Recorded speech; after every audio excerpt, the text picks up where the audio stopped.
en donnant l'impression d'aller de revendication en revendication pour finalement aboutir au boycott du recensement électoral. La coalition des 14 s'est un peu comme discréditée aux yeux de certains Togolais, mais de l'autre côté, plusieurs estiment que les questions non abordées clairement par les recommandations de la CEDEAO, notamment celle du découpage électoral, de la désignation du président de la CENI ou encore de la délivrance d'une carte d'identité nationale à tous les Togolais, telle que recommandée par la coalition, devraient faire l'objet d'une sérieuse discussion avant toute tenue d'élection. Alors l'interrogation qui est la nôtre ce matin s'arrête au découpage électoral. Faut-il faire de ce point un préalable aux prochaines élections législatives?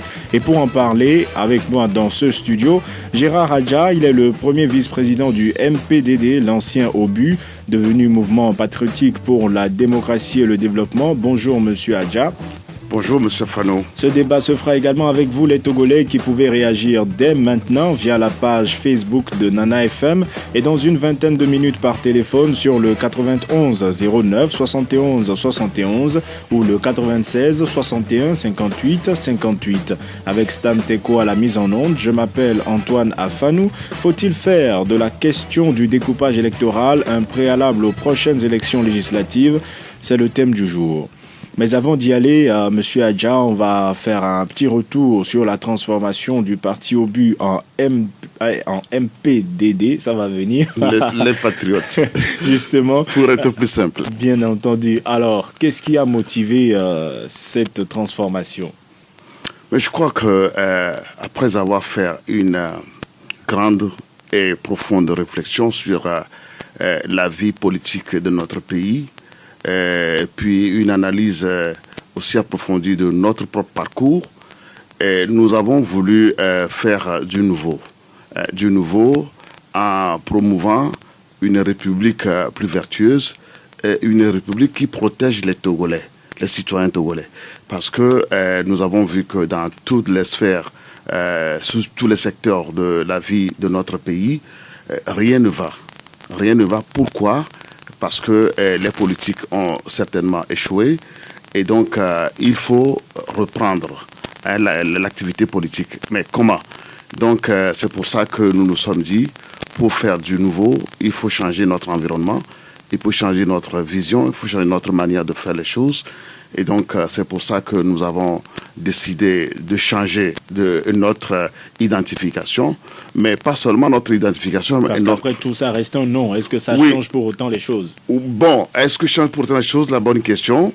Mais nous pensons que ce n'est pas seulement le nom qui est changé, mais notre vision même, notre mentalité, notre façon de faire la politique, c'est tout ça là que nous voulons changer parce que nous voulons une république qui protège les citoyens dans tous les domaines.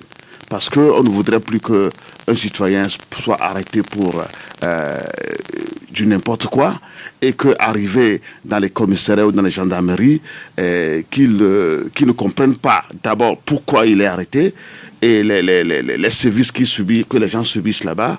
Et puis il n'y a pas de justice qui puisse traiter valablement les questions qui sont liées aux citoyens de façon juste. Il n'y en a pas. Et sur le plan de la santé, bon, les citoyens sont voués à eux-mêmes, ils ne savent pas qui les protège. Sur le plan de l'éducation, on ne sait pas là où nous allons. Bon, sur le plan du civisme, on voit qu'il y a de l'incivisme dans le pays. Alors, qui répond à tout ça? Il faudrait que nous envoyions un message très fort aux citoyens togolais, parce que dans tout cela, nous-mêmes, nous avons notre propre responsabilité, mais également un message au pouvoir, à ceux qui gouvernent aujourd'hui, que la gouvernance partisane n'a pas produit les résultats. Et si nous constatons tout ça là aujourd'hui, c'est à cause de la gouvernance militante ou partisane. Si tu n'es pas de venir, tu n'as pas le droit de faire quoi que ce soit dans ce pays, même si tu es intelligent, si tu as des choses, des talents. On ne te regarde pas si tu n'es pas partisan. Alors, cette gouvernance, il faut que ça s'arrête. Et puis également, du côté de nous qui nous opposons à la gouvernance du pays, et si nous faisons quelque chose qui ne porte pas de fruits, il faut que nous sachions nous-mêmes nous remettre en cause et changer notre habitude, notre façon de faire les choses. Vous savez, ce qui est le plus difficile, ce n'est pas accepter de nouvelles idées, mais c'est d'accepter de laisser les anciennes. Comment faire pour nous départir de nos anciennes habitudes, pour en prendre de nouvelles? Je crois que c'est là aussi la difficulté. Et donc, nous disons qu'il faut que nous retravaillions notre mental et puis également permettre aux citoyens togolais de comprendre qu'on peut faire autrement la politique et faire avancer notre pays. Donc en résumé, c'est pour incarner la recherche de solutions à tous ces phénomènes. Tout à fait, promouvoir une autre politique, une autre manière de faire la politique. Alors certains peuvent y voir une anticipation par rapport à ce qui aurait pu arriver au parti Obus après sa sortie de la CENI. Vous auriez cru un effritement du parti Non, nous n'avions même pas pensé à ça. Vous savez, le problème, l'épisode de la CENI, nous autres, ça nous importe très peu, hein, sincèrement, parce que on y est entré par la grande porte, parce que on a fait appel à la candidature, nous avons postulé. Et vous avez été retenu. Nous avons été retenus de manière la plus légale possible. Et vous pensez en être sorti par la grande porte aussi? Tout à fait, parce que puisque nous y sommes, nous travaillons de façon assez convenable et puis de manière assez juste. Maintenant, lorsque l'intérêt du pays était en jeu, ok, et on nous demande, écoutez, pour l'intérêt supérieur du pays, vous devez sortir. Nous avons dit, mais si c'est pour l'intérêt supérieur du pays, c'est ce que nous recherchons, nous sortons. Donc, nous n'en faisons pas un problème quelconque, pas du tout. L'épisode de la CENI, pour nous autres, c'est un épiphénomène. Alors, la médiation de la CEDEAO, aujourd'hui, globalement, qu'est-ce que vous en pensez? Nous pensons que la CEDEAO est en train de s'embourber. C'est malheureux, la manière dont les choses se passent. C'est évident que le chemin pris là, les résultats que nous espérons jusqu'à présent, nous sommes en train de nous douter, de douter de l'efficacité de la méthode de la CEDEAO, parce que ça fait 3 mois quand même qu'ils ont pris cette décision en nous donnant la feuille de route. Et l'application de la feuille de route pose problème. Ça veut dire que les problèmes ont été mal posés et les solutions ont été mal ficelées. C'est malheureux pour nous les Togolais parce que ça aussi, nous voudrions que ça soit changé. Il faut toujours faire appel à d'autres personnes pour venir régler nos problèmes à notre place. Comment les gens pourraient le faire efficacement étant donné qu'ils ne connaissent pas mieux les problèmes que nous-mêmes? Donc c'est ça le problème que nous posons. La CEDEAO est en train de s'embourber parce que tout simplement, quand ils sont venus pour aider le pays, c'est vrai, il y avait des revendications qui sont posées, mais il faut aller au fond des revendications. Qu'est-ce qui a amené les gens à poser ces revendications? Qu'est-ce qu'ils n'ont pas bien fait, à votre avis? À notre avis, nous pensons que la CEDEAO... Non, la CEDEAO, je crois que ce qu'ils ont manqué de faire, c'est de rapprocher les protagonistes de la crise togolaise. C'est-à-dire, quand je dis les rapprocher, une discussion directe entre les acteurs? Non seulement restaurer une discussion directe, mais créer la confiance. Parce que le problème du Togo, c'est le manque de confiance entre les acteurs politiques. Comment arriver à créer la confiance? Je crois que ça ne se décrète pas, ça c'est clair. Mais il y a des manières de faire en sorte que les gens qui ne s'entendaient pas arrivent à se mettre sur une table et mener des discussions franches et sincères dans l'intérêt supérieur du Togo. Parce que là, on a l'impression que la CEDEAO constate un clivage entre les acteurs politiques et travaille dans ce clivage-là sans chercher à rapprocher les gens. On cherche à rapprocher les gens sur les textes, on ne cherche pas à rapprocher les gens sur leurs sentiments et leurs ressentiments. Parce que les Togolais ne se font pas confiance. Donc pour vous... Qu'est-ce qui fait que les Togolais ne se font pas confiance? C'est ça qu'il faut aller rechercher. Et faire en sorte qu'il y ait de la tolérance dans notre manière d'aborder les problèmes politiques. Mais y a-t-il quelque chose à espérer de cette rencontre qui se tient à Conakry? Moi, je n'y attends pas grand-chose. Peut-être qu'on nous dira qu'il faut donner quelques jours pour continuer le recensement qui a été débuté de manière unilatérale, qui a été achevé d'ailleurs avec ses conséquences, et puis également faire en sorte que on puisse aller aux élections sans que les autres ne le boycottent. Mais est-ce que ça apporte la solution au problème togolais? Je ne crois pas. Justement, la solution au problème, la coalition pense qu'elle passe par le redécoupage électoral. C'est la question principale du jour. Est-ce que vous pensez que c'est un point assez important pour qu'on en fasse un préalable à toute élection législative? Bon, un préalable, je ne dirais pas que c'est un préalable, mais c'est une nécessité. hein, c'est fondamental, c'est essentiel qu'on doit faire le redécoupage électoral. Parce que ça constitue, la pomme de discorde, ça constitue un réel problème de notre pays, que un parti qui a moins de voix aux élections ait plus de députés que les autres. Ça pouvait encore être accepté si c'est un député ou 2 députés de plus. Mais plus du double, hein, vous comprenez, parce qu'aux dernières élections législatives, l'opposition dans son ensemble avait vous étiez candidat d'ailleurs. Nous étions candidats à ces élections-là. Nous avons engrangé plus de voix que UNIR, mais au finish, UNIR se retrouve avec plus du double de nombre de députés que notre coalition et l'ensemble de l'opposition. C'est inadmissible. Et puis, depuis plusieurs années, depuis 2007 d'ailleurs, et que les observateurs de l'Union européenne observent les élections au Togo, ils ont toujours dit et fait des recommandations selon lesquelles le redécoupage actuel ne permet pas d'avoir, comment appelle-t-on, une assemblée démocratique, parce que ce n'est pas le suffrage exprimé qui s'exprime à l'assemblée, hein, et ce n'est pas normal. Or, l'assemblée, c'est essentiel pour la gouvernance dans un pays, c'est essentiel pour la démocratie. Et donc nous pensons que c'est une nécessité. C'est une nécessité et c'est très essentiel, c'est fondamental. Alors la coalition en fait un préalable, est-ce que vous pensez que c'est une bonne stratégie? En faire une préalable, pourquoi ce problème n'a pas été posé concrètement au moment des discussions? Parce que c'est ça aussi l'erreur que nous commettons souvent.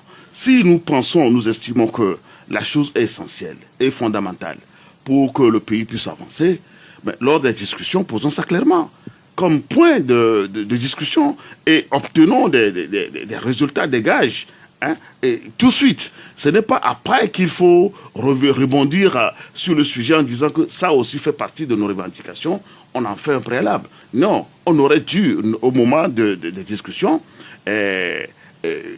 poser ce problème-là clairement que, nous voulons obtenir des résultats sur la question du découpage tout de suite. Et ça, là, nous en parlons directement et avec les facilitateurs et tous ceux qui étaient impliqués dans les négociations. Comme ça, il n'y a plus d'interprétation du texte à faire après. Il n'y a plus d'interprétation après que ce soit puisse se faire. Et donc, c'est ça aussi que nous ne comprenons pas chez certains de nos collègues, hein, qui, à chaque fois, tombent dans les pièges de UNI. C'est toujours nous qui tombons dans les pièges de UNI. UNI ne tombe jamais dans nos pièges, mais il se prend à son propre piège, le plus souvent aussi. Mais je ne comprends pas pourquoi nous devons toujours tomber dans les pièges de UNI et nous ne posons pas les vrais problèmes pour obtenir les vraies solutions. Pensez-vous être tombé dans un piège en participant à ce processus électoral décrié aujourd'hui par la coalition? Mais écoutez, c'est un piège dans lequel nous sommes tous pris là et nous ne savons pas comment nous en sortir, parce que ce qui a provoqué le mouvement populaire, hein, depuis le 19 août dernier, c'est les revendications concernant les réformes. Hein, il faut retour à la Constitution de 92, le vote de la diaspora, etc. Mais apparemment, on n'en parle plus souvent. Hein, même si les réformes, tout le monde se dit qu'on va les faire, c'est bien, mais personne ne crie plus les réformes. Vous comprenez? Ce n'est pas encore un acquis. Les réformes, ce n'est pas encore un acquis. Et ça, vous pensez que c'est un nouveau piège? Parce que finalement, tout le monde parle des élections et très peu des réformes. C'est un nouveau piège. Parce que qui va faire les réformes aujourd'hui? C'est l'actuelle Assemblée? Personne ne sait. L'actuelle Assemblée, est-ce qu'elle est à mesure de pouvoir faire les réformes? Ce n'est pas évident. Alors, si l'actuelle Assemblée n'arrive pas à faire les réformes, alors que c'est les réformes qui sont les choses les plus essentielles qu'il fallait obtenir avant toute élection. Vous comprenez? Bon, c'est vrai, le découpage électoral fait partie des réformes, mais on ne l'avait pas spécifié au cours du dialogue, parce que ça n'a pas fait l'objet, c'est vrai, dans les recommandations de la CEDEAO, on a parlé des réformes sur les règles électorales. Mais je suis d'accord. C'est en cela que la coalition estime que le cadre électoral comprend le découpage, pardon. Oui, mais étant donné que le redécoupage électoral, c'est un problème essentiel et souvent évoqué dans tous les rapports de l'Union européenne, de la CEDEAO, de l'Union africaine, il fallait que ce problème soit ressorti clairement à votre avis, contexte global, pour être posé comme un problème, comme le mot de scrutin, a été posée, comme la limitation du mandat a été posée. Il fallait préciser ça. Avant d'ouvrir le standard, est-ce que vous, MPDD, vous seriez prêt aujourd'hui à participer à de nouvelles élections législatives avec le même découpage électoral dont vous estimez avoir été victime en 2013? Le danger aussi, c'est aussi un autre piège. Doit-on boycotter encore une élection législative dans ce pays? C'est ouvrir une autre voie, une autre crise. Et là, je ne sais pas comment nous allons nous en sortir. Donc le dilemme est là. Faut-il participer à une élection lorsque les règles ne sont pas claires? Et faut-il boycotter cette élection-là, sachant très bien qu'en le boycottant, les conséquences seront plus importantes. Parce que si nous sommes dans la situation actuelle, c'est parce qu'à un moment donné, en 2002, les gens ont eu le culot ou l'outrecuidance de boycotter les élections législatives de 2002. Et c'était une erreur grave. Les conséquences sont là, nous sommes en train de cause. Alors, ces conséquences-là risquent d'être aggravées si nous boycottions encore les élections législatives prochaines. Donc, entre deux mots, il faut choisir le moindre. Vous comprenez? Entre deux mots, il faut choisir le moindre. Donc, nous autres, nous disons, nous exigeons que les réformes soient faites, notamment le redécoupage électoral, qui est fondamental pour nous. Nous exigeons qu'il y ait de l'équité, et que les règles de jeu soient connues de tous, et que ce soit consensuellement que nous puissions établir les règles du jeu pour les prochaines élections. Mais il n'est pas question que les gens pensent boycotter ces élections-là. Et alors, comment faire pour que les règles du jeu soient définies ensemble et que nous obtenions les réformes nécessaires avant de ces élections-là? Bon, c'est ce que essaie de faire la C14. Mais en excluant les autres, ils ne savent pas qu'ils se font du mal eux-mêmes. Parce que si on était ensemble en train de réfléchir sur la manière de procéder pour obtenir les meilleures réformes au meilleur moment, dans les bonnes conditions, je ne crois pas qu'on en serait là. Parce que quand chacun va amener ses idées, je crois que la lumière jaillit. Mais quand on croit que ça génère plutôt de la confusion parce que vous n'avez pas les mêmes revendications. Vous savez, on a les mêmes revendications, mais nous n'avons pas les mêmes méthodes de procéder aux revendications ou bien de demander les revendications. C'est cela la différence. C'est ça la différence. Qui ne veut pas l'alternance dans ce pays? Qui ne veut pas le redécoupage électoral? Qui ne veut pas le scrutin uninominal?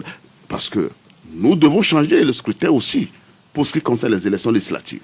Et ça, on n'en parle pas souvent. Je ne sais pas si les autres ont un intérêt à ce que nous continuions avec ce scrutin à la proportionnelle, parce que ce scrutin a montré ses limites.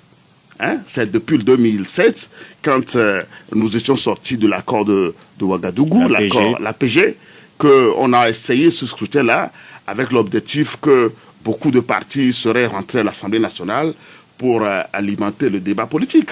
Mais malheureusement, ça n'a pas été vraiment le cas. Ça n'a pas été du tout le cas, parce qu'on a constaté une certaine bipolarisation de la vie politique, ce qui a été le contraire de ce qu'on escomptait.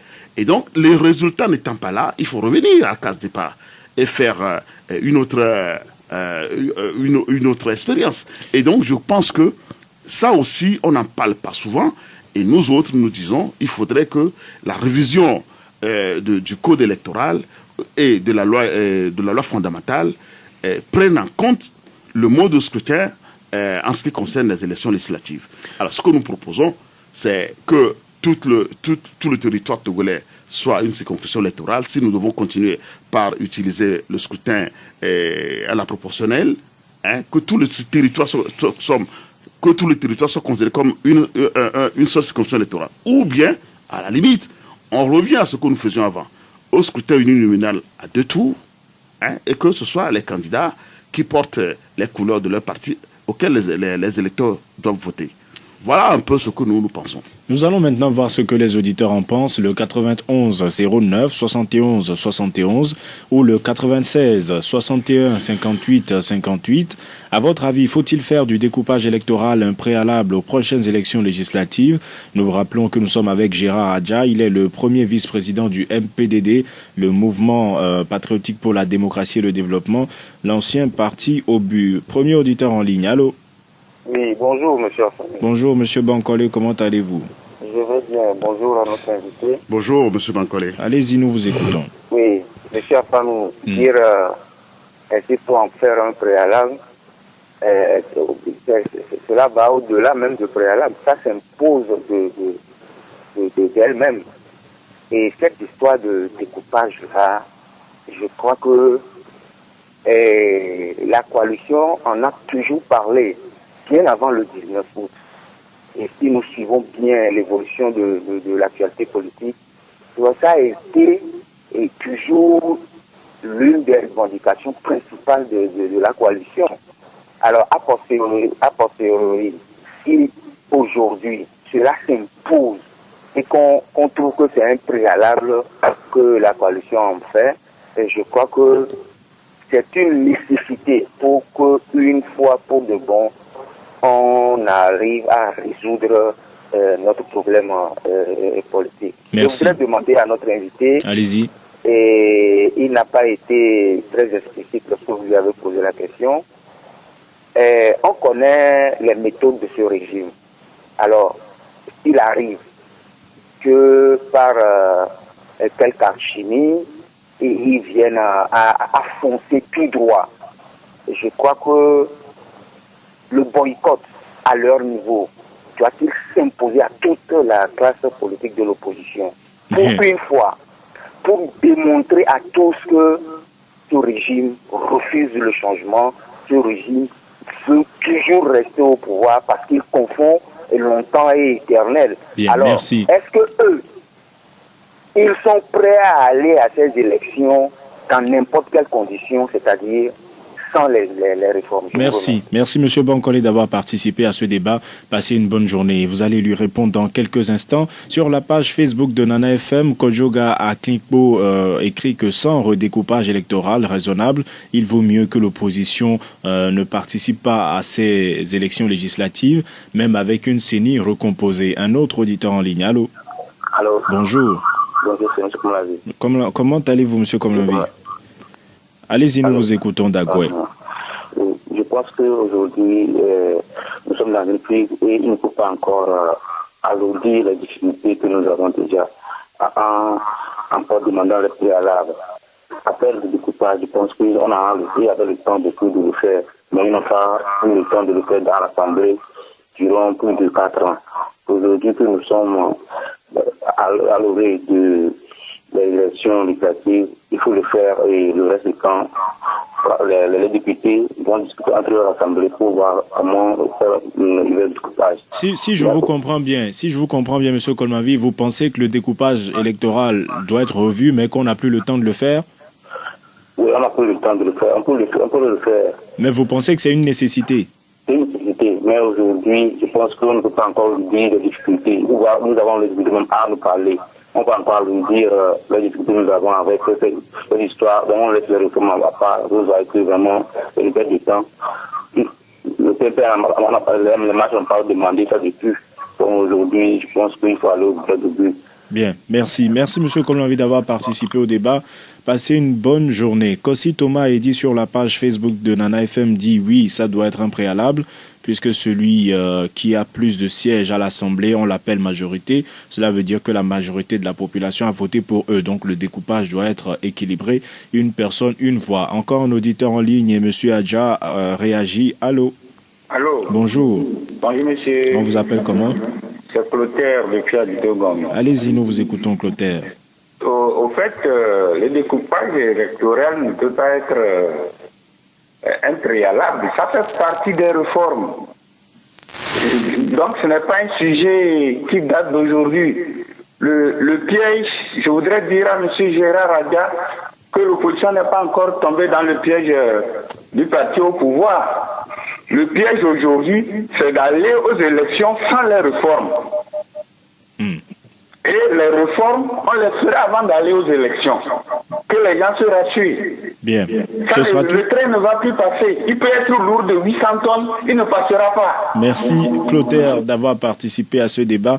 Passez une bonne journée. Alors, globalement, que pensez-vous de toutes ces interventions? De manière générale, dans quel sens vont-elles, ces réactions? Vous savez, moi, je me réjouirais si ceux qui interviennent en disant que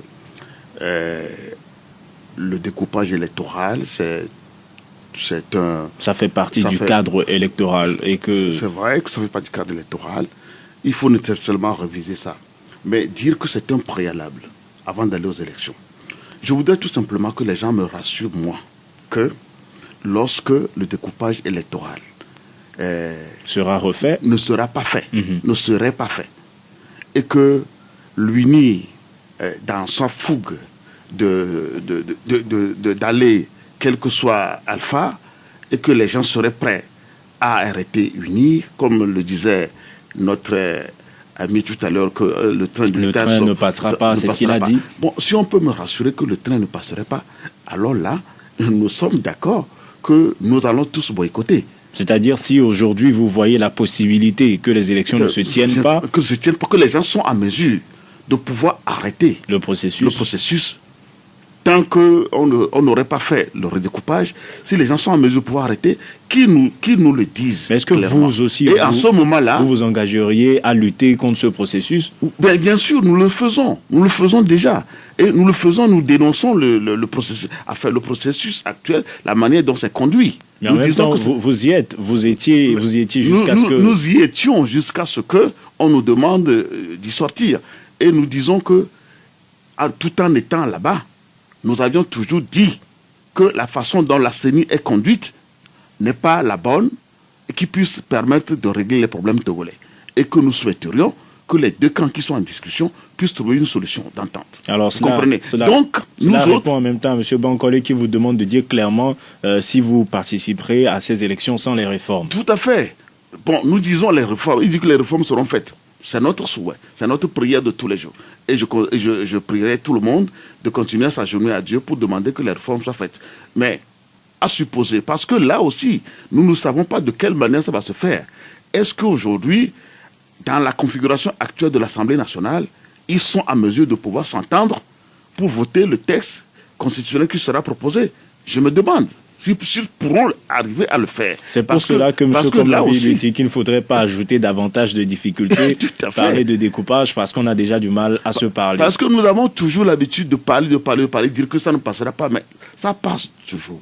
Alors, est-ce que, entre deux mots, il ne serait pas mieux de choisir le moindre mal? C'est-à-dire participer à des élections si elles se tiennent, même sans les réformes? Nous disons que les réformes doivent se faire. Mais au cas où les gens voudraient faire un forcing et passer par force, est-ce qu'il ne faudrait pas les marquer? Parce que les joueurs dangereux, il faut les marquer sur un terrain. Comme M. Komlavi, est-ce que vous pensez qu'on devrait laisser la question du découpage pour plus tard? Parce qu'il dit qu'il ne faut pas en rajouter. Normalement, on ne va pas le laisser pour plus tard. Pour régler le problème du découpage, ce n'est pas un mois, ce n'est pas 2 mois. C'est une question de volonté politique. Et d'aller à l'Assemblée pour dire que bon, nous votons ce texte-là pour reprendre ou bien refaire le redécoupage électoral. Ça ne devrait pas prendre du temps. C'est une question de volonté. Donc, on ne peut pas le laisser à plus tard. On peut le régler tout de suite. S'il y a la volonté. Donc, c'est le fait que UNI ne veut pas bien faire les choses. Et puis, nous aussi, du côté de l'opposition aussi, nous avons toujours l'habitude de ne pas mieux comprendre les choses et mieux poser les vrais problèmes, les vraies questions pour avoir les vraies réponses. Nous allons prendre un autre auditeur en ligne. Allô? Oui, allô? Bonjour. Allô? Bonjour. On vous appelle comment? Didier. Didier de B. Allez-y, nous vous écoutons. Oui, mais moi, je pense que c'est un préalable, hein. Même moi-même, personnellement, même si le découpage n'est pas fait, moi, je n'ai pas voté.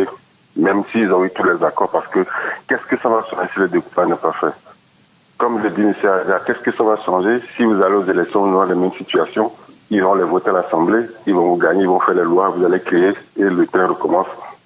Moi, je pense que c'est un préalable. Donc, vous pensez que c'est une question à régler obligatoirement avant la tenue des élections? Non, moi-même, personnellement, je n'ai pas voté. Moi, je ne suis pas partisan du boycott, mais à quoi sert ma voix si dans mon village, ma ville, moi, je suis à Niro? Moi, c'est comme une injustice, même si ça ne crée pas un État-nation. Regardez, là, c'est comme la voix d'autres personnes sont plus importantes que d'autres Togolais. C'est pas normal. Bien. Merci, merci Didier. Monsieur Fanou, je voudrais quand même que nous soyons un peu plus clairs sur les mots que nous utilisons. Le préalable, est-ce que nous le comprenons de la même manière? Ça veut dire que c'est quelque chose qui doit être fait avant. Sinon, C'est-à-dire, il faut compléter votre explication.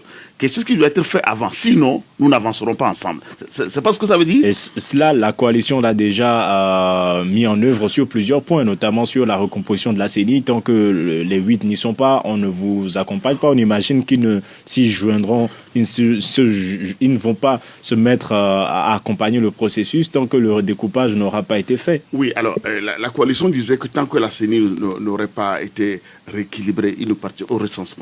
Bon, le recensement était boycotté. Mais est-ce que vous pensez, en votre âme et conscience, que ce boycott soit la meilleure solution? Parce qu'aujourd'hui, je ne sais pas très évident qu'on revienne pour recommencer le processus. Parce que les gens se disent qu'ils ont déjà fait. S'il y a quelque chose à faire aujourd'hui, c'est peut-être de corriger. Vous comprenez? Alors, cette manière de faire là, est-ce que ça profite à qui?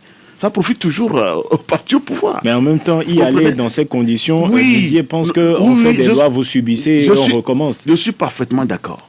Parce que pour l'instant, on dit souvent chez nous que si la marâtre, la coépouse est plus forte ou est plus intelligente que toi, tu es obligé de l'appeler maman. C'est un adage populaire. Pour l'instant. Donc, jusqu'à ce que le rapport de force ne soit inversé, il faut faire avec. Et faire de manière que le mal ne soit pas plus profond que ce qu'il n'est aujourd'hui. C'est ça. À côté, Kanko, sur la page Facebook de Nana FM, pense qu'on doit aller au-delà même du découpage électoral en donnant la priorité aux réformes du cadre électoral, en reprenant tout. On ne peut pas dribbler le peuple et le mettre devant le fait accompli. Qu'est-ce que les Togolais ont fait pour mériter ce châtiment? Écrit-il. Un autre auditeur en ligne. Allô? Allô? Bonjour. Allô, bonjour. Madame Essi? Oui. Comment allez-vous? Ça va. Allez-y, nous vous écoutons de Tocoin. Voilà. Obus hier, MDD aujourd'hui. C'est MPDD. Et la question MPDD, est de savoir voilà, s'il faut faire du découpage électoral un préalable. C'est obligé de faire toutes les réformes avant de faire des élections dans ce pays. Sinon, c'est plus nécessaire de faire des élections quelconques. Et monsieur Adja le sait très bien, parce que ils avaient toujours, MPDD a toujours travaillé avec ce régime. Mais quand il dit que entre deux mots, il faut choisir le moindre, qu'est-ce que vous en pensez? Le moindre, non, c'est pas possible. On n'a plus besoin d'élections au Togo. Tant que les réformes n'auront pas été faites, à votre avis? Moi, je vais lui demander, est-ce qu'il trouve normal encore que ce régime qui a toujours organisé des élections macabres, de mort, qu'on l'associe encore à l'organisation d'une élection quelconque dans ce pays. Merci. C'est pas possible. Merci, Madame Messi. Et puis, est-ce que je vais lui demander, est-ce qu'ils étaient de la CENI?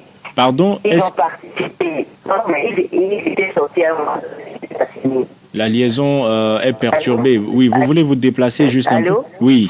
Oui, je demande, ils sont sortis à un moment donné de la CENI.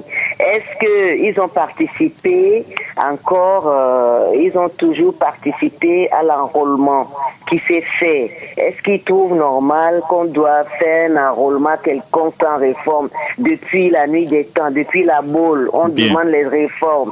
Depuis, même Jean-Paul II a envoyé des gens dans ce pays pour les réformes, c'est jamais fait. Est-ce qu'ils trouvent normal qu'ils doivent s'associer à l'organisation d'une élection quelconque dans ce pays encore? Merci Madame Essi d'avoir participé à ce débat. Passez une excellente journée. À Tchouk aussi, vous voulez sur la page Facebook de Nana FM écrit que le découpage électoral c'est le socle même des législatives. Sans un nouveau découpage, on ne devrait même pas parler d'élection. Un autre auditeur en ligne, allô? Allô, bonjour. Bonjour, on vous appelle comment? Taoufik. Taoufik, vous nous appelez d'où? Allez-y, nous vous écoutons. Bon, j'avais écouté M. Nils Barras Michel, il a dit que cette fois-ci va avoir 75 députés. Je vais dire ce matin à M. Jiré. Monsieur Taoufik, oui. Vous voulez bien répondre à la question pour vous, le découpage électoral, est-ce qu'il faut en faire un préalable ou pas? Oui, il faut y répondre parce que là, vous prenez une direction sur laquelle on ne peut pas vous suivre. Ils auront 6 députés, il y a des gens qui veulent les accompagner. C'est à cause de ça qu'ils font tout pour empêcher la C14. Je ne vous suis pas très bien. C'est-à-dire, vous dites qu'ils ont la conviction d'avoir tel nombre de députés parce qu'ils sont convaincus que tel parti vont les accompagner. les partis qui vont les accompagner, on les voit déjà, le NET et MPDD, UFC. Bien, ils maintenant, vont donner seulement 6 députés, ils vont avoir 75 et ils vont continuer leur chemin pour nous aider. Maintenant, je vous comprends. Maintenant, Taoufik. Le découpage là, oui, allez-y. Le découpage là, cette fois-ci, sans découpage, il ne doit pas avoir d'élection. Ils n'ont qu'à laisser là-bas. Bien. Merci. Merci Taoufik Damblogam et d'avoir participé au débat. Vous avez dit le fond de votre pensée. On va commencer par lui. Qu'est-ce que vous en pensez? Vous savez, ça me fait rire de fois quand j'écoute certains Togolais. Le plus souvent, ce sont eux qui s'activent sur toutes les radios et les gens croient que ce qu'ils disent, c'est ça la vérité. La vérité peut avoir plusieurs visages, vous comprenez? Parce que quand le soleil se lève ici aujourd'hui, c'est pas évident que celui qui se trouve au Canada regarde le même soleil que nous. C'est pas celui qui soit en Allemagne, celui qui soit en Afrique du Sud, c'est pas évident. Donc, or, c'est le même soleil qui brille pour nous tous. Ce qui veut dire que on peut voir les choses de manière différente en étant dans un angle donné. Parce que chacun se situe quelque part. Donc, si quelqu'un a une autre manière de voir les choses, qu'on ne le stigmatise tout de suite que lui, il est ceci, lui, il est cela. Nous n'avons jamais accompagné ce pouvoir. D'après ce que Madame Essi dit, ou bien ce que M. Taoufik disait tout à l'heure. Il pense qu'en étant la CENI, vous êtes en train de cautionner. Écoutez, pourquoi les gens pensent comme ça? Et il faut qu'on arrête cette manière de penser la politique au Togo. C'est ça aussi qui gâte les choses. Nous, les citoyens aussi, nous sommes quelque part à l'origine de ce qui nous arrive. On parle avec haine envers les autres. On parle avec mépris. Ce qu'on ne connaît pas, on dit qu'on connaît. Regarde comment les gens réagissent. Et puis, ça me fait pitié. C'est d'ailleurs le principe du débat. Et c'est pour ça que vous avez vu, j'ai tenté de lui faire comprendre. En fait, c'était un échange sur la base d'idées. Vous comprenez? Alors moi, je dis, le découpage électoral, c'est une nécessité. C'est fondamental. C'est essentiel. On doit le faire. Mais qui a les moyens de le faire? Ce n'est pas moi, Gérard Radja. Ce n'est pas notre parti qui a les moyens de le faire. Ceux qui ont les moyens de le faire, c'est ceux qui sont à l'Assemblée.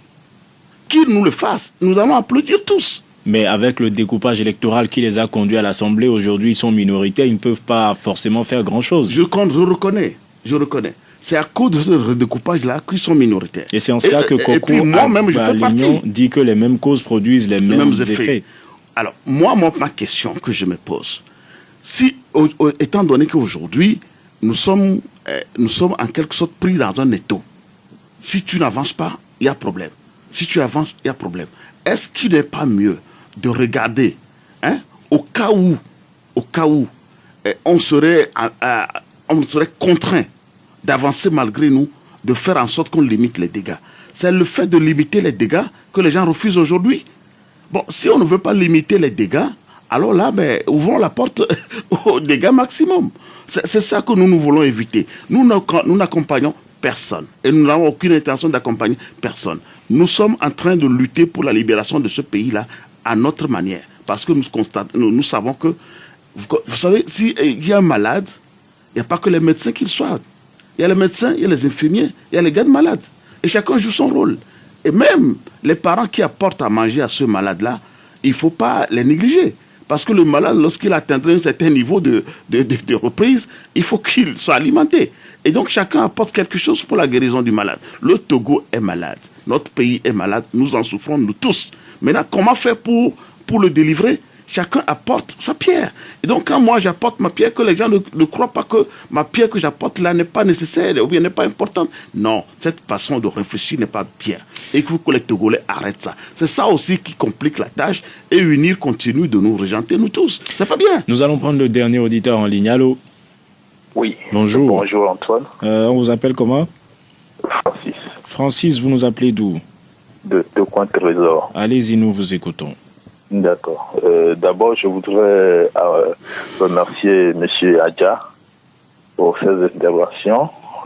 Comme vous l'avez dit, que c'est des moments d'échange. Mais je crois que lorsqu'on cherche quelque chose chez quelqu'un et qu'on tient des propos un peu haineux, ça frustre et puis ça ne permet pas, ça ne prédispose pas la personne à lâcher.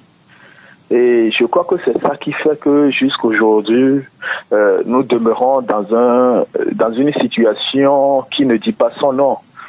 Aujourd'hui, on ne saurait aller loin si réellement chacun pouvait apporter un plus en essayant de s'apaiser un peu. Bon, quand on parle du découpage, tout ça là, les gens étaient depuis qu'on a organisé les élections, la dernière élection. Et que c'est lorsque chaque fois on attend que le moment arrive avant de planter le décor. Et c'est ça qui nous fait regresser. Maintenant, là où on en est, que faudrait-il faire? Est-ce que le découpage électoral doit forcément être vu avant le 20 décembre si les élections tiennent à cette date? Je crois que là où nous sommes aujourd'hui, c'est impossible. Et même la date du 20, ce n'est pas une date imposée par le gouvernement, encore moins l'opposition. C'est la CEDEAO qui a décidé. Et moi, je dis que si les gens avaient la bonne volonté de ne pas créer un statu quo, les gens seraient allés très loin. Bien. Je veux parler de l'opposition, bien sûr. Bien. Celle qui crée les problèmes et on en est là. Regardez lorsque Obu était au niveau de la CENI. Qu'est-ce qu'on n'a pas dit d'Obu? Et pour certains, lorsqu'on n'est pas de leur côté, on n'est pas bon. Qui détient le titre foncier de l'Obu? Merci. Merci Francis d'avoir participé à ce débat. Passez une bonne journée. Francis pense que c'est l'opposition qui crée les problèmes. Il y en a aussi qui pensent que c'est plutôt le parti au pouvoir et que la manière employée pour obtenir des résultats, celle qui est la vôtre, ne peut pas forcément aboutir. Folie Gérard, par exemple, sur la page Facebook de Nana FM, il dit « Et que fait maintenant concrètement votre parti pour obtenir un nouveau découpage électoral ?» Nous sommes en train d'utiliser notre méthode à nous autres. Et notre stratégie, je ne vais pas la dévoiler en public, mais nous travaillons sur les canaux sur lesquels nous savons agir pour que les gens comprennent que la démocratie doit s'installer dans ce pays et que c'est dans l'intérêt de nous tous que ce pays connaisse un développement et que la politique ne soit pas faite comme ce sont des ennemis qui sont en train de s'entre-déchirer, parce que ça n'arrange pas les populations. Alors, qu'est-ce qu'il faut faire pour que les gens comprennent et reviennent à la raison? Alors, ça aussi, c'est un travail qu'il faut faire. C'est bien vrai de contester dans la rue, c'est bien vrai de contester sur les médias, mais il faut aussi faire un travail de fond pour que les gens comprennent que c'est dans leur intérêt aussi que les choses se passent ainsi, parce qu'il faudrait que demain qui arrive, ceux qui gouvernent aujourd'hui, lorsqu'ils seront dans l'opposition, qu'ils ne soient pas maltraités, qu'ils ne soient pas mal vus, qu'ils ne soient pas mal considérés dans le pays. Alors ça, là, c'est un travail qu'il faut leur faire comprendre. Que demain, d'une manière ou d'une autre, vous vous retrouverez dans l'opposition. Qu'est-ce que vous comptez faire lorsque les gens vont vous traiter mal dans la rue? Il faut que les règles que vous mettiez en place aujourd'hui puissent vous permettre demain de circuler librement. Parce que si vous le faites comme ça, un jour, lorsque vous passerez dans l'opposition, vous ne serez pas à l'aise. Or, nous voulons un pays paisible.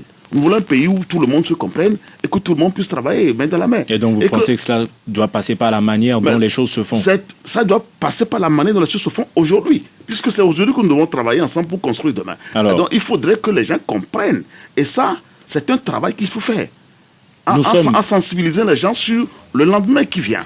Parce que le lendemain qui vient, c'est nous tous qui devront être responsables pour construire ça dès aujourd'hui. Et donc ceux qui sont en train de détruire le pays aujourd'hui, il faut leur faire comprendre que si vous détruisez, ce sera détruit pour vous demain. Mais qui détruit C'est ceux qui gouvernent. C'est ceux qui gouvernent mal. C'est ceux qui gouvernent très mal le pays aujourd'hui, en croyant que quand on est au pouvoir pour ses militants. On ne peut pas être au pouvoir pour ses militants. C'est ça que nous disons. En même temps, votre mot de la fin, ce sujet est sur la page de Facebook de Nana FM, a été vu par près de 1200 personnes. 29 personnes ont commenté le sujet. Pas une seule n'a dit qu'il fallait remettre le découpage pour plus tard. Seul M. Komlanvi, parmi ceux qui ont appelé par téléphone, a eu cette position. Pour vous, est-ce que ça donne une certaine indication par rapport à ce qui doit être fait? En même temps, votre mot de la fin. Écoutez, nous autres aujourd'hui, nous pensons que le redécoupage, c'est une nécessité, c'est fondamental. Il faut arriver à le faire avant les prochaines élections.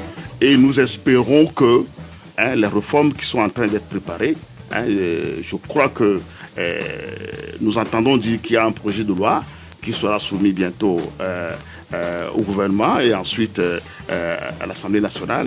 Alors, si cette Assemblée-là arrive à s'entendre pour que les réformes aient lieu, ce serait une très bonne chose. C'est ce que nous souhaitons. Merci.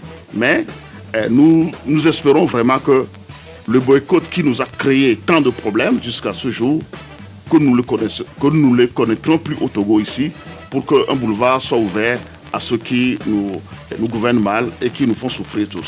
Merci Gérard Adja d'avoir accepté notre invitation. Je rappelle que vous êtes le premier vice-président du mouvement patriotique pour la démocratie et le développement. Ce débat ainsi s'achève. Merci à vous auditeurs de l'avoir suivi. Stan Teko était à la mise en onde. Je m'appelle Antoine Afanou et nous vous donnons rendez-vous demain matin dès 7h15 pour un nouveau débat.